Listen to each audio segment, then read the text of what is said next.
സർക്കാർ മാറിയതോടെ ഈ സർക്കാരിൽ ഇടം നേടാൻ കഴിയാതെയും തെരഞ്ഞെടുപ്പിൽ മത്സരിക്കാൻ പോകാൻ പറ്റാതെയും ചെന്ന വന്ധ്യവയോധികരായിട്ടുള്ള വിവിധ രാഷ്ട്രീയ കക്ഷികളുടെ നേതാക്കൾ അവരെല്ലാം പുതിയ സ്ഥാനങ്ങൾക്ക് വേണ്ടി രംഗത്ത് വരികയാണ്.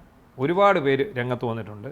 അതായത് ഭരണഘടനാ പരിഷ്കരണ കമ്മീഷന്റെ അധ്യക്ഷ സ്ഥാനം അത് ക്യാബിനറ്റ് റാങ്ക് ഉള്ളതാണ്. ക്യാബിനറ്റ് അത് മുന്നോക്ക സമുദായ കോർപ്പറേഷൻ അതിനും ക്യാബിനറ്റ് റാങ്ക് ഉണ്ട്. ഈ പറഞ്ഞ ഡൽഹിയിലെ കേരളത്തിന്റെ പ്രത്യേക പ്രതിനിധി അത് കഴിഞ്ഞത് ഈ വിജയൻ സർക്കാരാണെന്ന് തോന്നുന്നു പ്രധാനമായിട്ടും ആണ്. ഈ ഭരണപരിഷ്കരണ കമ്മീഷൻ ചെയർമാൻ സത്യം പറഞ്ഞ ക്യാബിനറ്റ് പദവി ഇല്ലായിരുന്നു.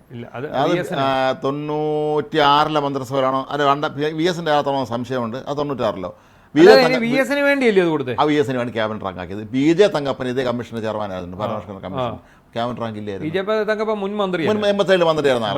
അദ്ദേഹമായിരുന്നു ഭരണപരിഷ്കരണ കമ്മീഷൻ ചെയർമാനായിരുന്നു. അദ്ദേഹം നല്ല ഭരണപരിഷ്കരണ കമ്മീഷൻ ചെയർമാൻ നല്ല മന്ത്രിയായിരുന്ന ആളാണ്. അദ്ദേഹം കൃത്യമായി റിപ്പോർട്ട് കൊടുക്കുകയും അത് ഒരുപാട് കാര്യങ്ങൾ അദ്ദേഹം മികച്ച രീതിയിൽ അത് നടത്തിക്കൊണ്ടുവരുന്ന ആളായിരുന്നു. പിന്നീട് ഈ വിരമിക്കുന്നവർക്ക് കൊടുക്കുന്ന ഒരു പോസ്റ്റാക്കി മാറ്റി. ഒരു പോസ്റ്റ് മാത്രം ഒരു ക്യാബിനറ്റ് റാങ്ക് ഉള്ള ഒരു പോസ്റ്റ്. ഇപ്പൊ VS ഇന്നേ വരെ അതേ കയറി ഇരുന്നിട്ടില്ല. VS-നെ ഈ ഭരണപരിഷ്കാര അത് ക്യാബിനറ്റ് റാങ്ക് ആകുമ്പോൾ സർക്കാർ കൊടിവെച്ച കാറും പേഴ്സണൽ സ്റ്റാഫും ബാക്കി എല്ലാ ആനുകൂല്യങ്ങളും ഉണ്ട്. ഈ മുന്നോക്ക വികസന കോർപ്പറേഷൻ ചെയർമാൻ സ്ഥാനം സാധാരണ എല്ലാ കോർപ്പറേഷൻ ചെയർമാൻ പോലെ തന്നെയായിരുന്നു. 6 മഹാരാഷ്ട്രമുള്ള ചെയർമാനാക്കി LDF. അപ്പോൾ അദ്ദേഹത്തിന് ക്യാബിനറ്റ് റാങ്ക് കൊടുത്തത് വലിയ സീനിയർ ആയ ഒരാളായതുകൊണ്ട് അത് കീഴ്വഴക്കമായി. ഇനിയുള്ളത് മൂന്നാമത്തെ ഏതാണെന്ന് പറഞ്ഞത് നമ്മുടെ ഡൽഹിയിലെ പ്രത്യേക പ്രതിനിധി. ഇത് നേരത്തെ ഡൽഹിയിലെ പ്രത്യേക പ്രതിനിധി അങ്ങനെ പ്രതിനിധി ഇപ്പം LDF ആണ് കൊടുക്കുന്നത്. ഈ അവരുണ്ടാക്കിയതാ. അതായത് പണി പോയ സമ്പത്തിനെ കൊണ്ടിരുത്തിയതാണ്. അത് കഴിഞ്ഞ് ആണ് അവിടേക്ക് ഈ പാർട്ടിയിലോട്ട് നമ്മുടെ KV തോമസ് വന്നപ്പോൾ സമ്പത്ത് അവിടെ ചെന്നിട്ടൊരു ഒരു ചുക്കും ചുണ്ണാമ്പും നടന്നില്ല. അതെ. അപ്പോൾ KV തോമസ് ഇരുന്നപ്പോഴാണ് എന്താണ്ടൊക്കെ നടന്നത്. അല്ല, തോമസ് മാഷിനുള്ള ഒരു വലിയ ഗുണം അത് എല്ലാവരും നല്ല വ്യക്തിയൊന്നും പുലർത്തുന്ന ആളാണ്.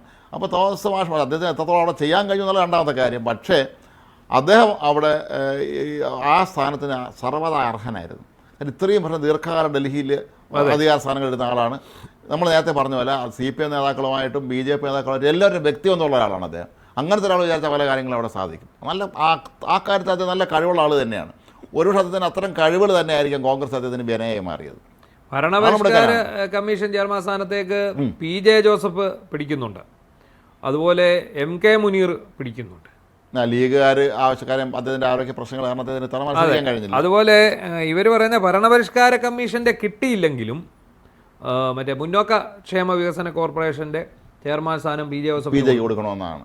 ഈ മുന്നോക്ക ക്ഷേമത്തിന് കൊടുക്കുമ്പോൾ ആ മുന്നോക്ക സമുദായത്തിൽപ്പെട്ട ഒരാളല്ലേ ഇതിനകത്ത് വരേണ്ടത്. എനിക്ക് തോന്നുന്നു അദ്ദേഹം ക്രിസ്ത്യൻ RC ആണല്ലോ, റോമൻ കാത്തലിക് ആണല്ലോ. എനിക്ക് തോന്നുന്നു അവർ മുന്നോക്ക അവർ സംവരണം ലഭിക്കുന്ന വിഭാഗക്കാരല്ലോ. അല്ല, അപ്പോൾ അങ്ങനെ ഉള്ള ഒരു ഇതിലായിരിക്കാം. പക്ഷേ ഇതിനകത്ത് ഏറ്റവും നമ്മളെ ഞെട്ടിപ്പിക്കുന്ന ഒരു കാര്യം PJ കുര്യനാണ് ഡൽഹി പ്രതിനിധി. PJ കുര്യൻ ഞാൻ മത്സരിക്കാനും ഇല്ല, ഒന്നിനുമില്ല, ഞാൻ പാർട്ടിയിലും ഇല്ല, ഒന്നിനും വരുന്നില്ല എന്ന് പറഞ്ഞ് പോയ ഒരാളാണ്. പക്ഷെ അദ്ദേഹം ഇതിനു വേണ്ടി ഇടിക്കുന്നു എന്നുള്ളതാണ് ചില മാധ്യമങ്ങൾ അക്കാര്യത്തിൽ അധികാരിയെ പറയാൻ കഴിയില്ലെങ്കിൽ പോലും ശശി തരൂരിന്റെ പേരും അക്കാര്യത്തിൽ പറഞ്ഞു കേൾക്കുന്നുണ്ട്. തരൂർ ജിയും ഡൽഹിയിൽ ഓൾറെഡി MP അല്ലേ, MP ആണ്, പ്രത്യേക പ്രതിനിധിയും കൂടെ ആക്കുമ്പോഴത്തേക്ക്. പക്ഷേ PJ കുര്യൻ സാറിനെ സംബന്ധിച്ചിടത്തോളം അദ്ദേഹത്തിന്റെ ഡൽഹി നല്ല പിടിപാടാണ്. അതായത് KV തോമസിനേക്കാൾ പിടിപാടുണ്ട് ഉണ്ട്. കാരണം അദ്ദേഹം രാജ്യസഭ ഡെപ്യൂട്ടി ചെയർമാനായിരുന്നപ്പം BJP സർക്കാർ വന്നപ്പോൾ അദ്ദേഹത്തിന് ക്യാബിനറ്റ് റാങ്കായി കൊടുത്തത്. അത് മാത്രമല്ല, അദ്ദേഹം മനസ്സ് വെച്ചിരുന്നെങ്കിൽ ഇന്ത്യയുടെ രാഷ്ട്രപതിയോ ഉപരാഷ്ട്രപതിയോ ആകാമായിരുന്നു. അദ്ദേഹത്തിനെ സമീപിച്ചതാണ്, അദ്ദേഹത്തിനെ രാഷ്ട്രപതിയാക്കാൻ വേണ്ടി സമീപിച്ചതാണ്. അദ്ദേഹം അന്ന് ആദ്യം അദ്ദേഹത്തിന് ചെറിയ മനസ്സുണ്ടായിരുന്നു, പിന്നീട് അദ്ദേഹം പിന്മാറുകയാണ്. അദ്ദേഹം കാണിച്ച മണ്ടത്തരമാണ്. അദ്ദേഹം കാണിച്ച അബദ്ധമായി പോയി. കാരണം ഇന്ത്യയുടെ രാഷ്ട്രപതി അല്ലെങ്കിൽ ഉപരാഷ്ട്രപതി എന്ന് പറയുമ്പോൾ നമ്മുടെ ജീവിതത്തിൽ ലഭിക്കാവുന്ന ഒരു അസുലഭ സൗഭാഗ്യമാണ്. മാത്രമല്ല, അദ്ദേഹം ലോക്സഭ അംഗമായിരുന്നപ്പോഴും രാജ്യസഭ ഡെപ്യൂട്ടി ചെയർമാൻ ആയിരുന്നപ്പോഴും ഒക്കെ തന്നെ അദ്ദേഹം വളരെ ഗംഭീരമായ സഭ മുന്നോട്ട് കൊണ്ടുപോകും. രാജ്യസഭ ഡെപ്യൂട്ടി ചെയർമാൻ സഭ നയിക്കുന്ന ആളാണ്. അദ്ദേഹം അതിമനോഹരമായി, മാത്രം അദ്ദേഹം സീനിയർ ആയതുകൊണ്ട് എല്ലാവരും പേരൊക്കെ അദ്ദേഹത്തിന് അറിയാം. കൃത്യം പേരെടുത്ത് വിളിച്ചുകൊണ്ട് അദ്ദേഹം അവരെ വളം വയ്ക്കുമ്പോഴൊക്കെ അവരെ ഇരുത്താനും ഒക്കെ അതിന് കഴിവുണ്ടായിരുന്നു. പക്ഷേ ഇവരുടെയൊക്കെ ഇപ്പം കുര്യൻ സാറിനെ ഈ ഡൽഹിയിലെ പ്രത്യേക പ്രതിനിധി ആക്കിയാലും പ്രശ്നമില്ല. എന്താണെന്നറിയാമോ, മോഡിയുമായിട്ട് ഭയങ്കര അടുപ്പം. അതാണ് ഇത്ര ദീർഘകാലം ഡൽഹിയിൽ വലിയ പദവികളിരുന്ന ആളായതുകൊണ്ട് തന്നെ അദ്ദേഹത്തെ നിയോഗിക്കുന്നത് ഏറ്റവും ബുദ്ധിപൂർവ്വമായ തീരുമാനമായിരിക്കും. അദ്ദേഹം ചെന്നാൽ അപ്പോയിൻമെൻ്റ് ആണ്. നരേന്ദ്രമോദിയെ കാണാൻ അദ്ദേഹം ചെന്നാൽ അന്നേരം അപ്പോയിൻമെൻ്റ്. ഇനി അമിത്ഷാ ആയിക്കോട്ടെ, ആരെങ്കിലും ആയിക്കോട്ടെ, നല്ല ഒരു ഇമേജ് ആണ് അവരുടെ ഇടയിൽ. 1980 മുതൽ അദ്ദേഹം MP ആയിരുന്ന ആളാണ്. ഇടയ്ക്ക് ഒരു ഗ്യാപ്പ് ഒരിക്കലും അങ്ങനത്തെ പരാജയപ്പെട്ടുള്ളൂ. ഇടുക്കിയിലെന്ന് അദ്ദേഹം പരാജയപ്പെട്ടു. പിന്നെ രാജ്യസഭയിൽ അദ്ദേഹം ദീർഘകാലം ഉണ്ടായിരുന്നിട്ടുണ്ട്. അപ്പോൾ ഡൽഹി രാഷ്ട്രീയത്തിൽ കേന്ദ്രമന്ത്രിയായിരുന്നിട്ടുള്ള ആളാണ്.